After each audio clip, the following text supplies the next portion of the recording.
El Toro has had a rocky past few years. It did open back up this year in 2022, and I have gotten to do it about 23 times in total since it has reopened. But a lot of complaints have arisen by me and other enthusiasts is that for some reason, El Toro is running a lot slower this year compared to past months in the summer, and sometimes even in some spring months. In case some of you did not know the backstory to El Toro's comeback out of hibernation, I'm going to tell it here from start to finish. Most of you probably know the story already, but I'm going to tell it anyway from start to finish. On June 29th, 2021, the back car of the A train was ascending up the cable lift. During the first drop, the back upstop wheel of the back car came above the track, causing the back car to drag along the track and fishtail throughout the entire layout. The only thing pulling the back car through the layout were the cars in front of it. Due to all the fishtailing, the back car eventually lost speed right before the brake run, causing the entire train to valley. Luckily, there were no injuries, and everyone was evacuated safely. During the investigation, the inspectors found that the gauge, which is the distance between the two rails of the track, separated drastically on the first drop, the area where the train had derailed. The change in gauge was enough to cause one of the wheels to go out of its normal position. In order to fix this, they added steel ledgers under the track to ensure that the gauge does not change as drastically during moments of high negative G-forces. A lot of retracking was also done to the spots of the track that were damaged by the back car fishtailing. After fixing the ride, El Toro reopened in spring of 2022, and I got a chance to get on one of the first trains of the year on opening day of this year, with a bunch of other enthusiasts. Though I was excited that I was finally getting to ride El Toro again, after all this time of uncertainty about if and when it will reopen. I was also disappointed by how slowly the ride was running. I was not the only person that noticed this. Most of the other enthusiasts noticed it too. It's running so slowly that the one hill that has been widely considered the strongest airtime moment on Earth now delivers weaker airtime than the drop and both camelbacks combined, due to the fact that the train is running a lot slower through that element. There are multiple theories going around as to why El Toro has been running so slowly so far this year. The most common one I hear is that it's because the temperatures are very low, and that does make sense. Roller coasters, especially El Toro, are notorious for being temperamental in colder temperatures, which can drastically affect how fast the ride goes through each element, deferring the ride experience and sensations felt on the ride. Another theory I've heard is that due to the retracking, the wheels are still getting used to the new track, and have not figured out how to rapidly and properly flow throughout the entire layout, causing a lot more rolling resistance. I really hope that that's not the case, because that will mean that El Toro may also not be running at its full potential this summer. Other people have also said that it's because of how long El Toro just sat there closed, and that it's running so slowly because it hasn't run in a while after being closed for months on end, for the majority of last season, and hasn't gotten the chance to warm up yet. I am not quite sure which theory is the exact answer, and we'll just have to wait and see until the summer. But I am more leaning towards the fact that it's the beginning of the season with a lot colder temperatures. As you can see here in Hollywood Studios' video, this is El Toro testing with water dummies on opening weekend of 2021, and it looks like it's actually running equally as slow as it is this season. This is probably because of the colder temperatures. I do have evidence supporting this, but I also have counter evidence that will say otherwise. When I rode El Toro the week after opening weekend of 2021, from what I recall it was running at a normal pace, and I also remember it being a somewhat chilly day. Granted, I do remember it being the most underwhelming ride I had on El Toro, so maybe it was running slowly, but I just don't remember that well. El Toro Ryan also did mention that El Toro was running ferociously fast in the summer, the night before the accident, which was in the same year as Hollywood Studios' testing footage. So at this point, no single theory is proven correct, and we will just need to wait and see until the summer, to see if it will be running faster. But let's get to the actual video now. For the rest of the video, I'm going to do an element by element comparison of how El Toro is running this spring versus how I remember it running when I rode it during summer months. That means I will not be basing this off my rides during April of last year. I do not have a perfectly clear memory on how El Toro rode when I last did it in the summer of 2020, but I will try to compare the two rides as accurately as possible to the best of my ability. I will be reviewing each element one by one, and the sensations felt on each one, and compare the different sensations to how El Toro had been riding so far this year, compared to how it rode in the summer. So starting with the small turn out of the station, something that I've noticed now that I didn't remember from summer of 2022 is that it feels like the car that you're sitting in is rocking back and forth. As you turn into the cable lift, you can feel the train shake up and shimmy around a bit, which is quite unnerving. I can't remember if this was the case back in 2020, but it's at least something interesting of notice this time around. The cable lift is no different, and neither is the turn before the first drop. The first drop runs exactly the same as how it ran in 2020, and it still holds up as my favorite first drop on any roller coaster. As the train goes down the drop, you start to gradually lift out of your seat, and right in the middle of the drop you suddenly get ejected so hard, and it's such a great sensation. You then slowly go back into your seat as the train passes through a valley with high positive Gs. Everything I said about the drop only applies to the back car. Other seats in the middle deliver the same sensation, but just not as strong as the back.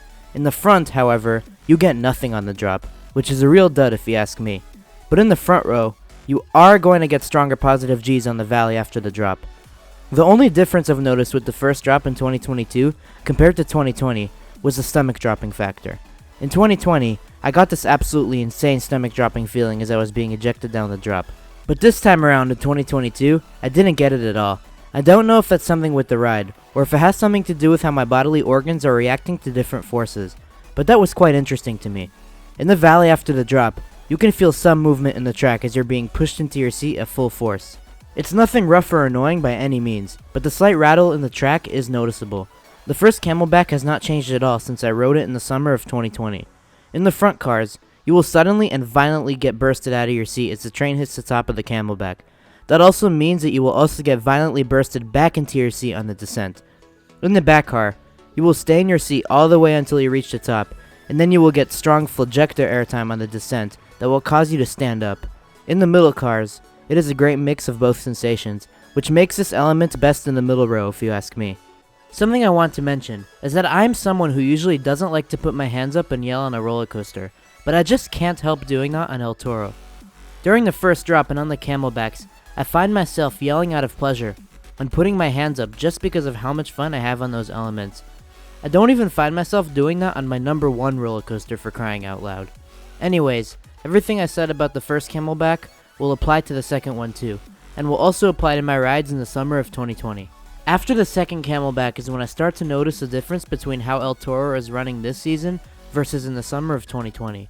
When the train banks into the turnaround, I always remember getting a decent pop of floater airtime, but for some reason in this season, I'm getting zero airtime whatsoever. The only thing this really does is maybe deliver slight laterals, but not really. I don't know if it's because they reprofiled the turn while they were retracking the ride, but that was a bit of a dud for me. At the beginning of the turnaround is when the ride starts to lose a lot of speed, in spring of 2022. This didn't lose speed in the summer of 2020, but it is this season. In 2020, the bottom of the turnaround was unbearably rough and jackhammered you to the spine. But what's so great is that this year it's gotten so much smoother, and it went from having unbearable jackhammering that ruined the ride to having the perfect level of bumpiness that actually makes the ride experience so much better and adds such a fun factor. Without the bumpiness, this turnaround would be boring. The way I would describe the bumpiness is that it feels like a bunch of crackling, sort of like when you hear a crackling sound from a fire, except you could feel that from the track. I don't know if it's smoother because they retract it, or because it's running slower and puts less tension on the track. Granted, on the very back wheel seat, I did notice 2 stronger jolts of roughness at the valley of the turnaround. I also noticed the same thing on some wheel seats in the middle cars. Again, nothing that takes away from the ride, but it's just there. After passing the turnaround, you can really feel the train start to crawl and lose speed in 2022. Now, this might sound a bit strange, but I actually prefer the train crawls over the top of the turnaround because that slower speed means that there will be more drag on the drop in the back car. When it went fast over the mini drop in 2020, it was hard to even notice any sensation given, but now that it's going slower, the stomach dropping feeling is more pronounced, and I even felt a slight pop of mild floater airtime. And yes, I got more stomach drop on this smaller drop than on the main drop. However, in the front and middle cars you don't feel it at all in 2022. The mini speed hill that follows doesn't really do much in 2022. In 2020, I always got a slight pop of ejector on the hill, but since it's going slower, you really don't feel it anymore. Following that comes another banked turn that also does nothing in all rows, and after that is probably the most disappointing thing about how El Toro has been riding in 2022, the Rolling Thunder Hill. As you can see here in this footage, the train crawls through the Rolling Thunder Hill at a lot slower than it did in the previous years. That also means that the airtime is going to be a lot weaker through the element. Yes, the airtime on the drop in both Camel Hills is stronger than the airtime on the Rolling Thunder Hill. In 2020, this hill gave painfully strong ejector airtime that was almost too strong for me to handle, but in 2022, the airtime is a lot weaker. In 2020, this hill delivered at its full potential in every row, but in 2022, it only delivers in certain rows. I would say the best car to experience the strength of this leftover airtime that still exists is in the front car. In that car, you will get violently ejected out of your seat as you hit the apex of the hill, and I even had this strange experience where the airtime caused me to stand up, and I felt the vibration of the upstop wheels slapping the bottom of the rails through my feet. Again, not as strong as in 2020, but it's still some good quality airtime in 2022. I also really like this hill in the back car, where you will feel more sustained ejector airtime on the descent. By far the most disappointing part is that the middle cars barely deliver any airtime at all on the Rolling Thunder hill. The only thing you really get in the middle cars is slight lifter airtime. That's about it. Now, at the bottom of the Rolling Thunder hill is probably where the strongest pothole on the ride is. Again, it's nothing painful, and it doesn't take away from the ride whatsoever, but it's definitely the shakiest part of the layout. The change in negative G-forces from the Rolling Thunder hill to the positive G-forces of the valley is probably what causes all that shaking in 2022. In 2020, this part unbearably jackhammered, but now in 2022, it just feels like a few bumpy spots. The rest of the ride also shakes back and forth during the twister section in 2022, but that's the type of shaking that actually makes the ride a lot more fun. This part would be boring if it weren't for the slight roughness. In 2020, this section included some very uncomfortable lateral jolts and shakes, due to the side supports of the train not being very comfortable. Although the side supports haven't changed since then, the fact that the ride is going a lot slower actually makes it so the laterals are not as strong as they used to be, making it actually more enjoyable in 2022. I think the strength of the laterals is just right. The rest of the ride does slow down significantly, and if you're on a wheel seat, then you will definitely feel some more consistent shaking and movement from the track. The shakiness is still there in 2022, but it really doesn't bother me compared to 2020, where it was unbearably rough for me. But maybe that's just because I've ridden TMNT Shellraiser so many times since then, and I'm used to very rough rides, because Shellraiser is significantly rougher than El Toro. Now, you might be asking, what is the best row to sit in on El Toro? Everyone says that El Toro is unequivocally a back row ride, but I beg to differ. El Toro is a type of ride that has a different ride experience depending on what row you sit in. For example, in the back, you will get much better elongated ejector airtime on the drop, more sustained ejector on the camelbacks and on the Rolling Thunder hill. But in the front row, you will get much stronger ejector airtime on every hill except for the drop, where you get nothing in the front. In the middle row, you get the best of both worlds. I always love using the single rider line on El Toro because 1. You get on every cycle due to the fact that nobody uses a single rider line, and that there are several empty rows on every train due to uneven parties. The second reason is that I get assigned a variety of rows each time, which I like, because I get to experience the different sensations that each row offers.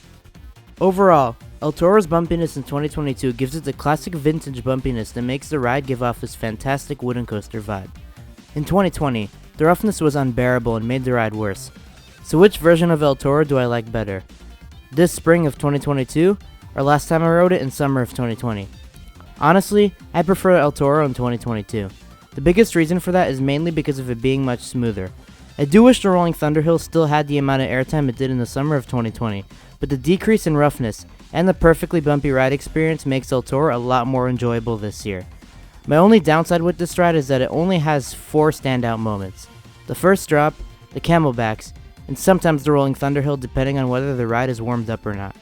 The rest of the layout is mediocre and doesn't have anything special to it. Those 4 moments are also all airtime based, which doesn't include a lot of variety to make an ultra elite coaster in my book. I still consider it elite, but not ultra elite. But those 4 moments are some of my favorite elements on any coaster, and are better than any element on Jersey Devil alone. Those 4 elements are what drive me to get addicted to this thing and want to marathon it all day long.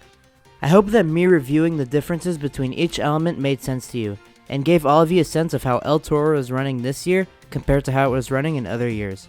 Thanks for watching, and see you all next time.